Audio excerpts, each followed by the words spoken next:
আম্মু জানো, তোমার সেই ছোট্ট ছেলেটা এখন আর ভালো নেই, যাকে তুমি সবসময় আঁচলের ভিতর লুকিয়ে রাখতে, যে অল্প কষ্টেই চোখ ভিজিয়ে ফেলতো, সেই ছেলেটা আজ ভিতরে ভিতরে শেষ হয়ে যাচ্ছে মা।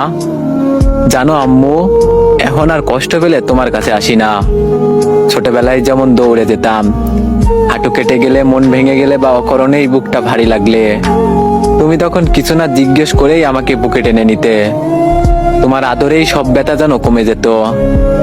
আজ কষ্ট পেলে আমি চুপ করে থাকি, হাসি মুখে লুকিয়ে বেড়াই। রাত হলে একা একা ভেঙে পড়ি, কেউ জানে না আমি কতটা ক্লান্ত, কতটা ফাঁকা। আমি অনেক বড় হয়ে গেছি আম্মু, এতটাই বড় যে আমার কষ্টগুলো এখন দুর্বলতা হয়ে গেছে।